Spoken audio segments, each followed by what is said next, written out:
Hallo Leute, ich bin Neil, ich liebe Deutsch, ich komme aus Japan und ihr seht Deutsch für euch.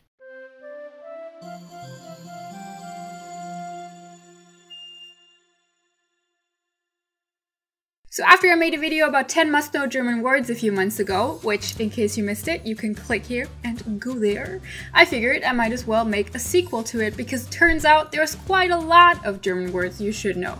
But before I start, I am happy to say that today's episode has a sponsor! And it's a returning one at that, because today's episode is sponsored by Lingoda. If you're looking for another resource to learn German or any other language, you can head on over there and try them out.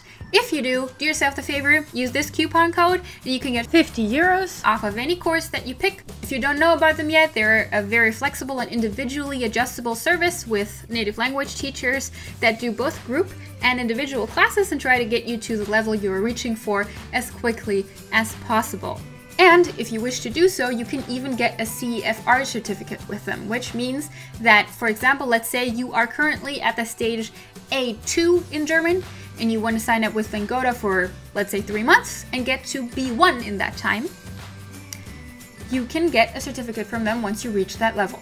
So, without further ado, let's get into 10 other slang words and phrases you might want to be familiar with if you ever come to Germany. Alles klar translates to all clear, and from that should be fairly clear to you what it means, because while you may not use this as often in English, I think it's very intuitive to understand. It can also function as a conversation opener, much like na, which was one of the words in last episode about these, but in general, it's basically just asking, what's up with you? Everything alright? And you can also just patch them together and say, na, alles klar? Number 2, a word many of you might have already expected to be in part 1, geil. This is a word that most will encounter very early if they deal whatsoever with colloquial German, because it is used very often. And because of that, from what I've been seeing among German learning communities, there also tends to be a lot of confusion about what it means. Does it mean horny or does it mean awesome? Both and more. So, funnily enough, originally, geil is a term that comes from agriculture, in which it can either refer to the ground or plants, and in both cases has a negative connotation. Because in plants it basically means wild growth without good growth. So not good quality, but just a lot of plant. And then for the ground it means that there's a lot of fertilizer in there. Maybe even too much. So that's the origin, but outside of being a farmer, that's not how you use it. Most often you will probably encounter geil as meaning awesome, or even fucking awesome. And I make that distinction because geil, because of one of the other meanings it has, or two of the other meanings it has a somewhat like dirty twist to it. So, for example, I felt very uncomfortable about saying geil for a very long time. I used to just say cool, or German words like super, or toll, or I don't know, stuff like that. Because geil, first of all, is very, very strong. It's like you're emphatic about something. Oh, ist das geil! And also, it can also mean horny and hot. Like, I want to do you hot. Put very bluntly, it's one of the go-to words for cringy German porn. So, ich bin geil could mean one of two things. First off, to not be too obscene, it could mean I need to have intercourse right now. Just remember, the floors here are not very thick. The other option would be I'm awesome or I'm hot. Like, I'm so, I'm really into how I look right now. But it could also just be, I don't know, you pull off a strike 3 times in a row when you go bowling. You could say, yeah, ich bin geil. More likely you'll encounter das ist geil, this is awesome, or like I said, this is fucking awesome, or geile Sache, like cool shit, man. So yeah, from all of this it should be fairly clear that this is not a word that you use with anybody you're not very familiar with. So just as a personal example, I use it. I wouldn't say I use it a whole lot, but I use it regularly, but I only use it with people my age that I'm at least relatively comfortable with. And of course, as with all edgy slang words, as its usage increases more and more, its impact, so its no-no factor, decreases. Interestingly enough though, I perceive this progression to be a lot slower for geil than for many other words of the same nature. which I would attribute to the fact that even though it is mostly used as awesome or something similar in everyday conversation, its usage as a rather obscene way to call somebody hot or to refer to yourself as horny is also still around. So after that close examination of geil, let's take a look at some words that you could technically combine with it. I picked out 4 for these, but there's more depending on what region you find yourself in. So we have übel, krass, assi, and sau. The first 3 of these can also be used independently and are somewhat similar to geil in that they express some sort of extreme feeling, or at least an expression of a perceived extreme feeling. They're basically overused superlatives. Übel usually means crass or bad or even sick in a certain way. For example, you could say mir ist übel, which means I feel sick. When you use it colloquially, so for example, boah, ist das übel, it also still has that connotation, the bad connotation, but it's like, that's pretty crass, you know? That's more than I expected, or that's over the top, something like that. Krass is very similar. Krass, krass, you see the connection. Krass is like, this is extreme. Das ist ja krass. I use this word a lot, for instance. I use it a lot when I'm reacting to people telling me things. I could, for example, say, das ist ja krass, or even just krass, when somebody's telling me a story about something that shouldn't have happened to them, or when they got some sort of unusual reward or punishment for something. So it's usually an expression of surprise of some sort. Assi. Now this is one of the words that you won't find used in every region of Germany. In fact, you will go to some and it's very common to use it there as an amplifier. And in other regions you will use it and people will look at you like, what? What did you just say? Because assi is a short form of asozial, which means asocial. And is usually, when used as a noun, it's used as a derogatory term for somebody who is acting not necessarily asocial, but incompassionate or bad or stupid in public, something like that. Assi, asozial. Du Assi.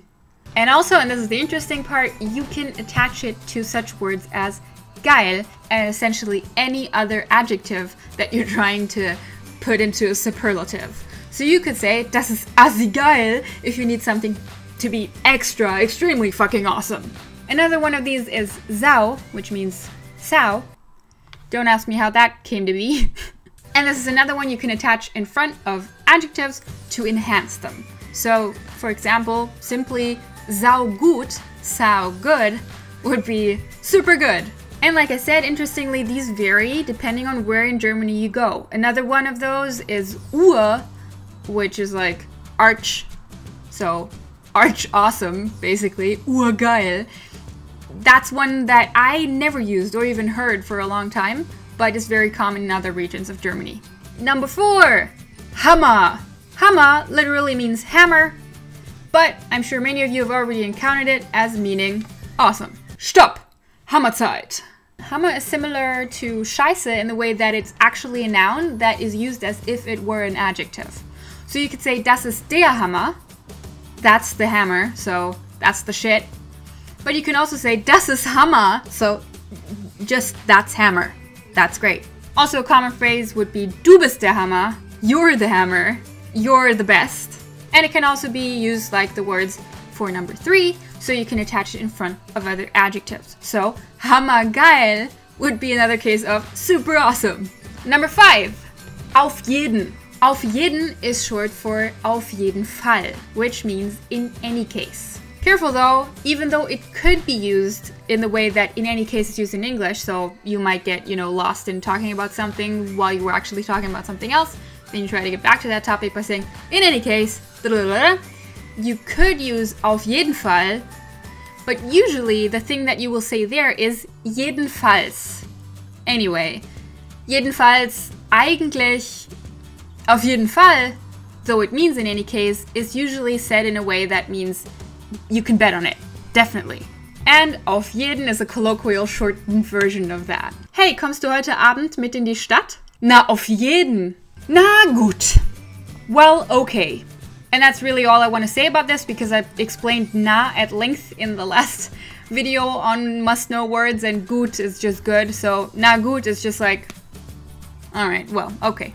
Then we have another 3 for 1, which is ernsthaft, dein Ernst, and echt jetzt. All of these mean something like for real, or are you kidding me, or are you joking, even what the fuck. Dein Ernst means your seriousness, because der Ernst means it's the noun of serious, it's the noun of ernst. So, are you serious? Then the same goes for ernsthaft, which is seriously, ernsthaft. And then echt jetzt, really now? Oh, shit, ich hab den Film vergessen. Echt jetzt? Dafür haben wir uns doch getroffen. You can also combine them. For example, nicht dein Ernst jetzt means you can't be serious right now. Hey, ich weiß, ich bin zu spät, aber ich muss in einer Viertelstunde schon wieder los. Nicht dein Ernst jetzt. Number 8. Alter, Digger, Junge und Mann. All of these can be translated to any and each one of dude, man, bro, homie, etc. So, Alter means old guy. It's a not nice thing to say to older men. Alter, hey Alter, but it's used very commonly among youth. Digger is a sloppily or dialectically pronounced version of dicker, which means fat one or fat guy. And funnily enough, or well, nicely enough, it's not used like fatty, so it's not used derogatorily or like mockingly to talk to fat people. It's really just homie. Ey Digga, was los? Hey, dude, what's happening? Yo. Junge means boy. Same thing as before. Junge, was machst du? What are you doing, dude? Bruder also exists. Brother, bro, literally. Also, interestingly, shortened to the endearing short version, Brudi sometimes. Ey, Brudi. And then, of course, Mann. Ey, Mann. Man. Von wegen. Or als ob means as if. And it's trying to say as if that's true. You know that's not true. Yeah, right is what you would say in English. Hey, Katja war so betrunken gestern, die erinnert sich an gar nichts mehr. Ja klar, von wegen. Pff, du hast doch eh keine Ahnung davon. Ja, ja, als ob. And then lastly, we have ach was.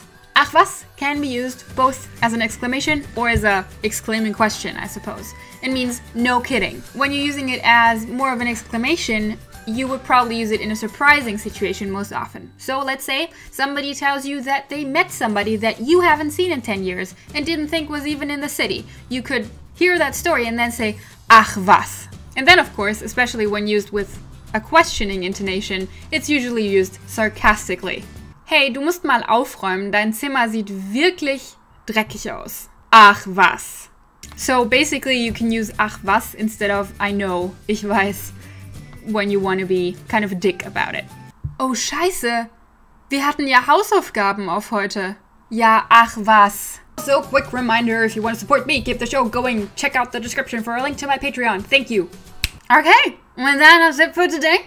Your random word of the week is die Hantel. Die Hantel. Super heavy, by the way.